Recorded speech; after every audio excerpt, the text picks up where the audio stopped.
ఆ తర్వాత ఇక్కడి నుంచి భరతుడి సమాధి కూడా ఉందంట. దానికి కూడా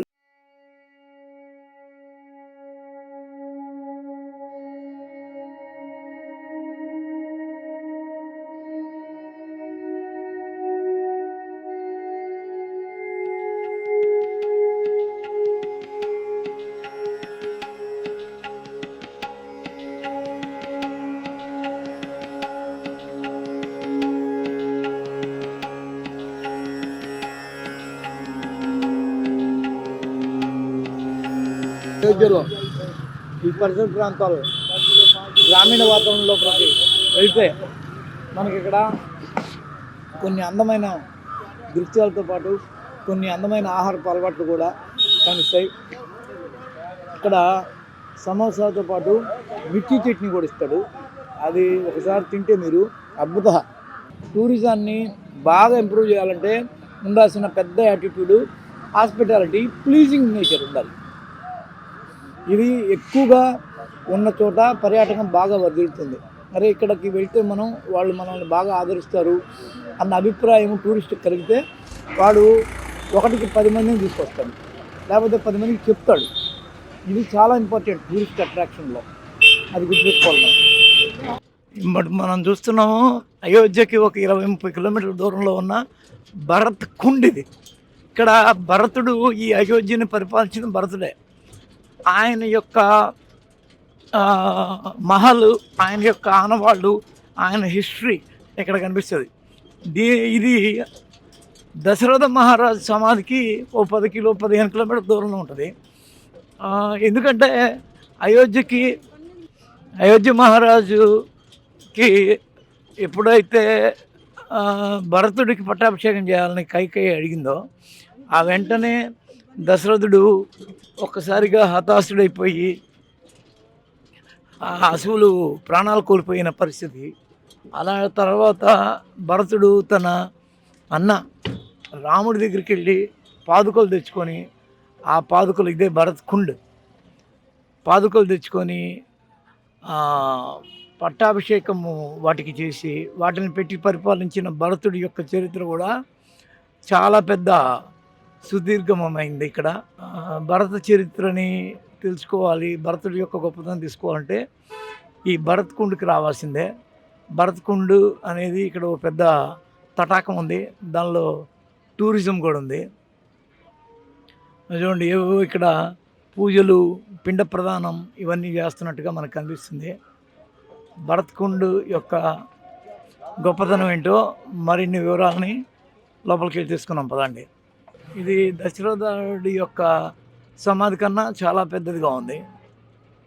ఇదే భరత్ కుండ్. మనం ఇప్పుడు అయోధ్యకి ఒక 20 కిలోమీటర్ దూరంలో ఉన్న భరత్ కుండ్లో ఉన్నాం. భరతుడు అంటే ఎవరు అంటే రాముడి యొక్క సోదరుడు.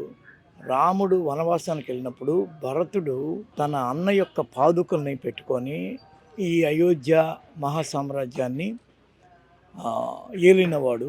అతని యొక్క సోదర భక్తి అనేది అనన్య సామాన్యమైంది. మామూలుగా మనందరికీ తెలిసింది ఏంటంటే లక్ష్మణుడు మాత్రమే అన్నకు దగ్గ తమ్ముడు. అసలు రాము, లక్ష్మణ్, జానకి అంటారు తప్ప భరతుడికి దీనికి ఈ సోదర ప్రేమకి పెద్ద సంబంధం లేదు, దానిలో పెద్ద పాత్ర లేదు అనుకునే వాళ్ళకి భరతుడి యొక్క చరిత్ర, భరతుడి యొక్క సోదర ప్రేమ ఖచ్చితంగా తెలుసుకోవాల్సిన పరిస్థితి ఉంటుంది. అయోధ్యకు వచ్చినప్పుడు అయోధ్యని తన అన్న లేని సమయంలో ఆయన పాదుకలు పెట్టి పరిపాలించిన భరతుడు నిజంగా కరెక్ట్గా చెప్పాలంటే భారతదేశానికి సోదర ప్రేమకి ఉన్న వాత్సల్యానికి ఖచ్చితంగా అనుబంధం ఉన్న ఒకానొక పదం అది. చూడండి, లోపల భరత్ కుండ్ అంటారు దీన్ని. ఈ భరత్ కుండ్లో ఏమేమి ఉన్నాయి అని చూస్తే మనకి ఇక్కడ ఒక విగ్రహం కనిపిస్తుంది. ఈ విగ్రహం ఏంటి అంటే రాముడు మారుతిని అంటే ఆంజనేయుడిని కౌగులించుకున్న పరిస్థితి కనిపిస్తుంది. ఇక్కడ ఆ చిత్రం కనిపిస్తుంది. ఓ విగ్రహ క్యా హై, రామ్ మారుతి, భరత్ హనుమాన్, हाँ, बोलो वो भरत हनुमान का अनुबंध। जब राम जी 14 वर्ष के बाद हाँ, लंका विजय प्राप्त करके वापस आ रहे थे, हाँ, तो भगवान को प्रयागराज में रुकना पड़ा। ओके। ठीक है ना। हाँ, और भगवान प्रयागराज में जब रुके तो उनको इसलिए वहाँ रुकना पड़ा क्योंकि भक्त निषाद राज रहते थे, भगवान को मिलना भी था वहाँ से। और प्रयागराज में गंगा जी हैं, उसी में सीता मैया ने प्रतिज्ञा किया था अगर हम लोग सकुशल वापस आ गए तो हे गंगा मैया मैं आपकी पूजन करूँगी। इसी कारण भगवान को रुकना पड़ा। जब भरत जी गए थे राम जी को मनाने, तो जब राम जी नहीं आए तो राम जी का चरण पादुका लाते वक्त भरत जी ने राम जी के समक्ष प्रतिज्ञा लिया कि अगर आप 14 वर्ष के बाद एक भी क्षण विलंब करेंगे तो हम अपने प्राणों को ही मैं परित्याग कर दूंगा। जब ऐसा शब्द भगवान को स्मरण में आया तो फिर हनुमान जी को भेजे कि आप जाके यहाँ सूचना दीजिए कि मैं आ रहा हूँ। तब अब हनुमान जी महाराज जी ब्राह्मण के वेश में यहाँ पहुँचे हैं। ये वही जगह है जहाँ पे भरत जी महाराज जी बैठे हुए थे और मंत्रणा कर रहे थे, क्या हुआ जो मेरे राम जी अभी नहीं आए, क्योंकि अवधि समाप्त हो गई, राम जी अभी तक नहीं आए। भरत जी बोले मैं प्राण ही त्याग दूंगा, जिसके लिए मेरे पिताजी ने प्राण त्याग दिया तो मैं ही क्यों जिंदा रहूं, मैं ही प्राण त्यागने जा रहा हूँ। वो भरत जी बोले। अब भरत जी ज्यों प्राण त्यागने के लिए उद्यम भय, तुरंत हनुमान जी तत्क्षण पहुंच गए। और जैसे पहुंचे तो बोले आप चिंता मत कीजिए, सीता अनुज प्रभु सन आवत, चिंता मत कीजिए, सीता राम जी लक्ष्मण जी सकुशल वापस आ रहे हैं। जब भरत जी ये शब्द सुने ना तो भरत जी दौड़ करके हनुमान जी को गले लगा लिए। आप चातक पक्षी देखे होंगे जो स्वाति नक्षत्र में पाए जाते हैं। स्वाति नक्षत्र में जो जल के लिए मुख खोले पड़े रहते, कब जल पड़े कब मैं जिंदा हो जाऊं, उसी तरह हाल भरत जी का था, चातक जैसा। लेकिन जब राम रूपी मंत्र कान में पड़ा ना तो भरत जी जीवित हो गए और दौड़ करके हनुमान जी को गले लगा लिए। कहते हैं तुम्हारे जैसे आज तक कोई मिला नहीं, और तुमने जो ये सुनाया है ना इसके बदले में आपको मैं क्या दूं, मुझे कुछ समझ में नहीं आता। तो हनुमान जी ने कहा सिर्फ एक ही आशीर्वाद दीजिए, सीताराम जी की कृपा मेरे ऊपर दिनों दिन बढ़ती रहे। यही आशीर्वाद ले करके हनुमान जी चले गए। जब हनुमान जी चले गए तो भरत जी चरण पादुका को लेकर के अयोध्या गए, और अयोध्या जब राम जी को पहनाया, पहनाने के बाद फिर चरण पादुका यहीं ला के इसके नीचे रखा गया है। और जहाँ पे सीताराम कीर्तन हो रहा है वहाँ पे 2 फीट गड्ढा खोद करके भरत जी 14 वर्ष तक तपस्या किए हैं।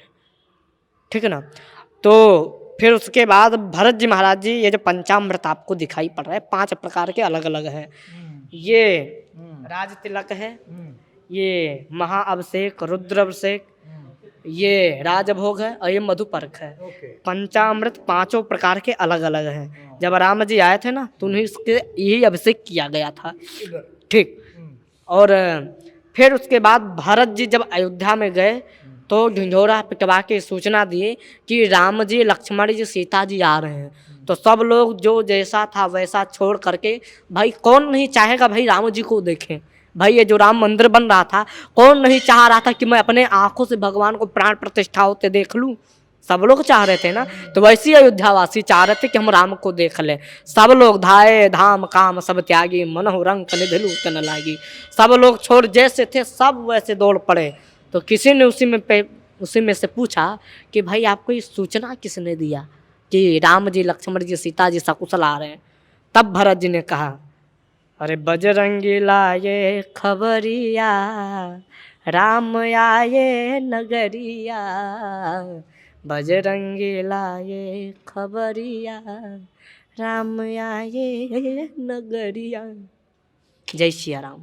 అద్భుతంగా చెప్పాడు ఈ కుర్రాడు, చాలా అద్భుతంగా చెప్పిన ఇక్కడున్న ఈ కథనాన్ని బట్టి చూస్తే 14 ఏళ్ల వనవాసాన్ని పూర్తి చేసుకొని శ్రీరామచంద్రుడు ఇంకా రాలేదేమిటా అని చెప్పి ఆయన పాదుకల్ని పెట్టి ఇక్కడ పరిపాలన చేస్తున్న భరతుడు చాలా తీవ్ర విచారం వ్యక్తం చేస్తున్న సమయంలో ఇక్కడికి భరతుడు చాలా తీవ్ర విచారంలో ఉన్నాడని తెలుసుకున్న హనుమంతుడు ఒక బ్రాహ్మణ వేషధారి ఇక్కడికి వచ్చి కూర్చొని ఉండగా అప్పుడు భరతుడు ఎదురుపడి అరే ఇట్లా జరుగుతోంది, రాముడు మా అన్నయ్య, ఆ తర్వాత ఇంకో అన్నయ్య లక్ష్మణుడు, ఆ తర్వాత వదిన సీతమ్మ ఇంకా రాలేదేంటి, 14 ఏళ్ల వనవాసం, ఈ భారం ఇప్పటికే నేను చాలా మోసాను, నాకు మిగిలిన విముక్తి ఎప్పుడు అని చాలా దుఃఖిస్తున్న సమయంలో ఇదిగో బాబు నువ్వేమీ అంత బాధపడాల్సిన అవసరం లేదు, అక్కడ రావణుని చెంత చిక్కిన సీతాదేవిని ఆయన రావణుని జయించి సంహరించి మరి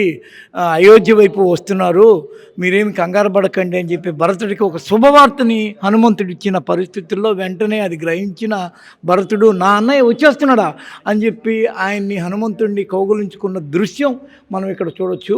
అదే ఇక్కడ కనిపించేది. ఆ తర్వాత అయోధ్యకి ఇక్కడి నుంచి వెళ్ళి చాటింపు వేసి తన అన్నయ్య శ్రీరామచంద్రుడు రావణ సంహారం చేసి లంకని జయించి సీతామ్మ తల్లిని తీసుకొస్తున్నాడో అని చెప్పి ఒకానొక చాటింపు వేసి ఉత్సాహంగా లేకపోతే ఉత్సవాలు జరిపే ఒకానొక క్రమము మనకి ఆ తర్వాత ఘట్టము. అంతకన్నా ముందు ఈ విగ్రహము దాని యొక్క కథ, దాని వెనకాల ఉన్న కథనం ఏంటంటే హనుమంతుడు తనకి తన అన్న వస్తున్న ఒకనొక శుభవార్తను చెప్పిన దృశ్యాన్ని ఇక్కడ జరిగిందంట. వెంటనే హనుమంతుడిని కౌగులించుకొని నాకు ఎంత మంచి వార్త చెప్పామని భరతుడు అన్నాడని, దాన్నే భరతకుండ అంటారని ఇక్కడ మనకున్న పండితుడు చెప్పిన విధం కనిపిస్తోంది. ఆయన చాలా ఫ్లోలో హిందీలో చాలా చెప్పాడు. నాకు అర్థమైన కొంత నేను మీకు వివరించే ప్రయత్నం చేశాను. ఎవరైనా హిందీ తెలిసిన వాళ్ళు ఉంటే ఆయన చెప్పిన పూర్తి పాఠాన్ని గ్రహించి నా తప్పుల్ని మన్నించవలసిందిగా ప్రార్థన.